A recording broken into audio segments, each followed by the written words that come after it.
ಮಾಜಿ ಸಚಿವ ಜೆಡಿಎಸ್ನ ಪ್ರಭಾವಿ ನಾಯಕ ರೇವಣ್ಣ ಪುತ್ರ ವಿಧಾನ ಪರಿಷತ್ ಸದಸ್ಯ ಡಾಕ್ಟರ್ ಸೂರಜ್ ರೇವಣ್ಣ ವಿರುದ್ಧ ಮತ್ತೊಂದು ಲೈಂಗಿಕ ದೌರ್ಜನ್ಯದ ಕೇಸ್ ದಾಖಲಾಗಿದೆ. 4 ದಿನಗಳ ಹಿಂದೆ ಸೂರಜ್ ಪರವಾಗಿ ದೂರು ಕೊಟ್ಟಿದ್ದ ಹೊಳೆನರಸೀಪುರ ಮೂಲದ ಯುವಕನೇ ಇದೀಗ ಉಲ್ಟಾ ಹೊಡೆದಿದ್ದಾನೆ. ಸೂರಜ್ ರೇವಣ್ಣ ವಿರುದ್ಧವೇ ಹೊಳೆನರಸೀಪುರ ಗ್ರಾಮಾಂತರ ಠಾಣೆಗೆ ಅಸಹಜ ಲೈಂಗಿಕ ದೌರ್ಜನ್ಯದ ಆರೋಪದ ದೂರು ನೀಡಿದ್ದಾನೆ.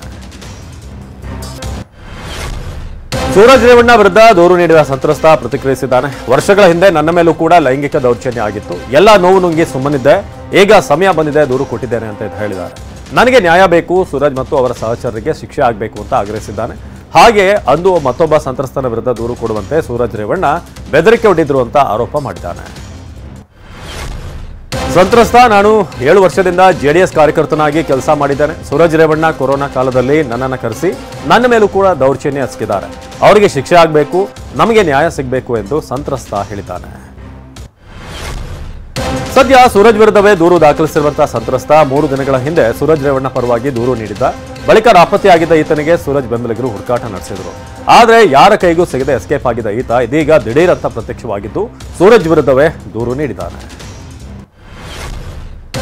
ನಿನ್ನೆ ಸಂಜೆ 5 ಗಂಟೆ ವೇಳೆಗೆ ಹೊಳೆನರಸೀಪುರ ನಗರ ಠಾಣೆಗೆ ಆಗಮಿಸಿದ ಸಂತ್ರಸ್ತ ಜೂನ್ 21ರಂದು ತಾನೇ ದಾಖಲು ಮಾಡಿದ್ದ ದೂರಿನ ಬಗ್ಗೆ ಸ್ಪಷ್ಟನೆ ನೀಡಿದ್ದಾನೆ. ಆ ದಿನ ನನ್ನನ್ನು ಬೆದರಿಸಿ ಹೆದರಿಸಿ ಕೂಡಿ ಹಾಕಿ ಅರ್ಕಲ್ಗೂಡು ಮೂಲದ ಸಂತ್ರಸ್ತನ ವಿರುದ್ಧ ದೂರು ನೀಡುವಂತೆ ಮಾಡಿದ್ರು. ಅವರ ಮಾತು ಕೇಳಿ ನಾನು ಆ ಸಂತ್ರಸ್ತನಿಗೆ ತೊಂದರೆ ಕೊಟ್ಟಿದ್ದು ನಿಜ ಎಂದು ಒಪ್ಪಿಕೊಂಡಿದ್ದಾನೆ. ಜೂನ್ 22ರಂದು ಅರ್ಕಲ್ಗೂಡು ಮೂಲದ ಯುವಕ ನೀಡಿದ ಕೇಸ್ ಆಧರಿಸಿ ಸೂರಜ್ನನ್ನ ಸಿಐಡಿ ಪೊಲೀಸರು 8 ದಿನ ಕಸ್ಟಡಿಗೆ ಪಡೆದುಕೊಂಡಿದ್ದಾರೆ. ಇದೀಗ ಅದೇ ರೀತಿಯ ಗಂಭೀರ ಸ್ವರೂಪದ ಆರೋಪದಲ್ಲಿ ಸೂರಜ್ ವಿರುದ್ಧ ಮತ್ತೊಂದು ಕೇಸ್ ದಾಖಲಾಗಿದೆ. ಇದರಿಂದ ರೇವಣ್ಣನ ಪುತ್ರನಿಗೆ ಮತ್ತೊಂದು ದೊಡ್ಡ ಸಂಕಷ್ಟ ಎದುರಾಗಿದೆ. ಲೈಂಗಿಕ ದೌರ್ಜನ್ಯ ಕೇಸ್ನಲ್ಲಿ ಸೂರಜ್ನನ್ನ ಸಿಐಡಿ ಅಧಿಕಾರಿಗಳು 8 ದಿನ ಕಸ್ಟಡಿಗೆ ಪಡೆದು ವಿಚಾರಣೆ ನಡೆಸ್ತಾ ಇದ್ದಾರೆ. ಇದರ ನಡುವೆ ಎಸ್ಐಟಿ ಅಧಿಕಾರಿಗಳು ಪೆನ್ಡ್ರೈವ್ ಪ್ರಕರಣದ ಆರೋಪಿ ಪ್ರಜ್ವಲನ್ನ ನಿನ್ನೆ 4 ದಿನ ಕಸ್ಟಡಿಗೆ ಪಡೆದು ಸಿಐಡಿ ಕಚೇರಿಗೆ ಕರೆತಂದಿದ್ದಾರೆ. ಒಂದೇ ಕಟ್ಟಡದ 2 ಕೊಠಡಿಯಲ್ಲಿ ಅಣ್ಣ ತಮ್ಮ ಮಾತಿಲ್ಲದೆ ವಿಚಾರಣೆ ಎದುರಿಸುವಂತಾಗಿದೆ. ಕೊಲೆ ಕೇಸ್ನಲ್ಲಿ ಬಂಧನವಾಗಿರುವಂತಹ ನಟ ದರ್ಶನ್ ಪರಪ್ಪನ ಅಗ್ರಹಾರ ಜೈಲಿನಲ್ಲಿ 4ನೇ ರಾತ್ರಿ ಕಳೆದಿದ್ದ. ಜೈಲೂಟ ಒಗದೇ ಇದ್ರೂ ಕೂಡ ಅನಿವಾರ್ಯವಾಗಿ ದರ್ಶನ್ಗೆ ಜೈಲಿನ ಮೆನುವಿನಂತೆ ಊಟ ಸೇವಿಸಲಾಗ್ತಾ ಇದ್ದಲ್ಲಿ ನಿನ್ನೆ ರಾತ್ರಿ ಕೂಡ ಚಪಾತಿ ಅನ್ನ ಸಾಂಬಾರ್ ಸೇವಿಸಿದ್ದಾರೆ. ಪತ್ನಿ ಮಗನನ್ನ ನೋಡಿ ಕೊಂಚ ನಿರಾಳವಾಗಿದ್ರೂ ಕೂಡ ಮಾನಸಿಕ ವೇದನೆ ದೂರ ಆಗಿಲ್ಲ. ಯಾರೊಂದಿಗೂ ಹೆಚ್ಚಾಗಿ ಮಾತನಾಡದೆ ಆದಷ್ಟು ಏಕಾಂತವಾಗಿರೋದಕ್ಕೆ ದರ್ಶನ್ ಇಚ್ಛೆ ಪಡ್ತಿದ್ದಾರಂತೆ. ರೇಣುಕಾಸ್ವಾಮಿ ಕೊಲೆ ಕೇಸ್ ಸಂಬಂಧ ಸಾಕಷ್ಟು ಎವಿಡೆನ್ಸ್ಗಳನ್ನ ತನಿಖಾ ತಂಡ ಕಲೆ ಹಾಕ್ತಿದೆ. ದರ್ಶನ್, ಪವಿತ್ರ, ಪವನ್, ವಿನಯ್ ಮೊಬೈಲ್ ರಿಟ್ರೀವ್ ಪ್ರಕ್ರಿಯೆ ನಡೀತಿದೆ. ಸಿಐಡಿಯ ಟೆಕ್ನಿಕಲ್ ಸೆಲ್ನಲ್ಲಿ ಒಟ್ಟಾರೆ 17 ಮೊಬೈಲ್ಗಳ ರಿಟ್ರೀವ್ ಪ್ರಕ್ರಿಯೆ ಮಾಡಲಾಗ್ತಿದೆ. ಈವರೆಗೆ 62 ಸಿಸಿ ಕ್ಯಾಮೆರಾ ದೃಶ್ಯಾವಳಿ ಸಂಗ್ರಹಿಸಲಾಗಿದೆ. ಪಟ್ಟಣಗೆರೆ ಶೆಡ್ನಿಂದ ಸುಮನಹಳ್ಳಿ ಮೋರಿವರೆಗೂ ಕೂಡ ಬರೋಬ್ಬರಿ 36 ಸಿಸಿಟಿವಿ ಕ್ಯಾಮೆರಾ ದೃಶ್ಯಗಳನ್ನು ಸಂಗ್ರಹಿಸಲಾಗಿದೆ.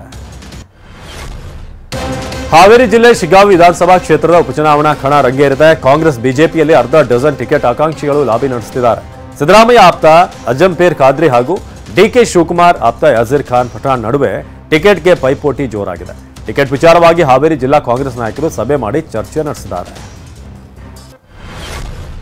ಲೋಕಸಭೆ ಪ್ರತಿಪಕ್ಷ ನಾಯಕನಾಗಿ ಕಾಂಗ್ರೆಸ್ ಸಂಸದ ರಾಹುಲ್ ಗಾಂಧಿ ಅವರನ್ನು ಆಯ್ಕೆ ಮಾಡಲಾಗಿದೆ. ವಿಪಕ್ಷ ನಾಯಕನಾಗಿ ರಾಹುಲ್ ಆಯ್ಕೆ ಬಗ್ಗೆ ಎಐಸಿಸಿ ಘೋಷಣೆ ಮಾಡಿದೆ. ಲೋಕಸಭೆಯಲ್ಲಿ ವಿಪಕ್ಷಗಳನ್ನು ರಾಹುಲ್ ಗಾಂಧಿ ಮುನ್ನಡೆಸಲಿದ್ದಾರೆ. ಲೋಕಸಭಾ ಸ್ಪೀಕರ್ ಸ್ಥಾನಕ್ಕೆ ಇಂದು ಬೆಳಗ್ಗೆ 11 ಗಂಟೆಗೆ ಮತದಾನ ನಡೆಯಲಿದೆ. ಬಿಜೆಪಿಯಿಂದ ಓಂ ಬಿರ್ಲಾ ಮತ್ತು ಇಂಡಿಯಾ ಒಕ್ಕೂಟದಿಂದ ಕೆ ಸುರೇಶ್ ನಾಮಪತ್ರ ಸಲ್ಲಿಸಿದ್ದಾರೆ. ಈ ಹಿನ್ನೆಲೆ ಕಾಂಗ್ರೆಸ್ ಪಕ್ಷದ ಸಂಸದರಿಗೆ ವಿಪ್ ಜಾರಿ ಮಾಡಲಾಗಿದೆ. ಇಂದು ಲೋಕಸಭೆಯಲ್ಲಿ ಕಡ್ಡಾಯವಾಗಿ ಹಾಜರಿರುವಂತೆ ಸೂಚನೆ ನೀಡಲಾಗಿದೆ.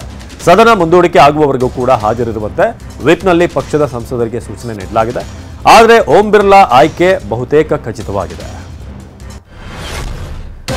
ದೆಹಲಿ ಅಬಕಾರಿ ನೀತಿ ಪರಿಷ್ಕರಣೆಯಲ್ಲಿ ಅವ್ಯವಹಾರ ಆರೋಪ ಹಿನ್ನೆಲೆ ದೆಹಲಿ ಸಿಎಂ ಆಪ್ ಮುಖ್ಯಸ್ಥ ಅರವಿಂದ್ ಕೇಜ್ರಿವಾಲ್ ಅವರನ್ನ ಸಿಬಿಐ ವಶಕ್ಕೆ ಪಡೆದಿದೆ. ಅಬಕಾರಿ ನೀತಿ ಹಗರಣದಲ್ಲಿ ದೆಹಲಿಯ ತಿಹಾರ್ ಜೈಲಿನಲ್ಲಿ ಕೇಜ್ರಿವಾಲ್ ಅವರನ್ನ ವಶಕ್ಕೆ ಪಡೆಯಲಾಗಿದೆ. ನಿನ್ನೆ ಕೇಜ್ರಿವಾಲ್ ಅವರನ್ನ ವಿಚಾರಣೆ ನಡೆಸಿದ ಸಿಬಿಐ ಹೇಳಿಕೆಯನ್ನ ಪಡೆದಿತ್ತು. ಅಫ್ಘಾನಿಸ್ತಾನ ಟಿ20 ವಿಶ್ವಕಪ್ನಲ್ಲಿ ಸೆಮಿಫೈನಲ್ ಎಂಟ್ರಿ ಕೊಡ್ತಿದ್ದ ಹಾಗೆ ಅಫ್ಘಾನಿಸ್ತಾನದ ಗಲ್ಲಿಗಳಲ್ಲಿ ಸಂಭ್ರಮ ಮುಗಿಲು ಮುಟ್ಟಿದೆ. ಸಂಭ್ರಮಾಚರಣೆಯ ಫೋಟೋವನ್ನ ಅಫ್ಘಾನ್ ಆಟಗಾರ ನವೀನ್ ಉಲಾಗ್ ಸೋಷಿಯಲ್ ಮೀಡಿಯಾದಲ್ಲಿ ಹಂಚಿಕೊಂಡಿದ್ದಾರೆ. ಈ ಮೂಲಕ ತಮ್ಮ ಪಂದ್ಯಶ್ರೇಷ್ಠ ಪ್ರಶಸ್ತಿಯನ್ನ ಅಫ್ಘಾನಿಸ್ತಾನದ ಜನರಿಗೆ ಅರ್ಪಣೆ ಮಾಡಿದ್ದಾರೆ. ಭಾರತ ಮತ್ತು ಬಿಸಿಸಿಐಗೆ ಅಫ್ಘಾನಿಸ್ತಾನದ ತಾಲಿಬಾನ್ ಸರ್ಕಾರ ಧನ್ಯವಾದ ತಿಳಿಸಿದೆ.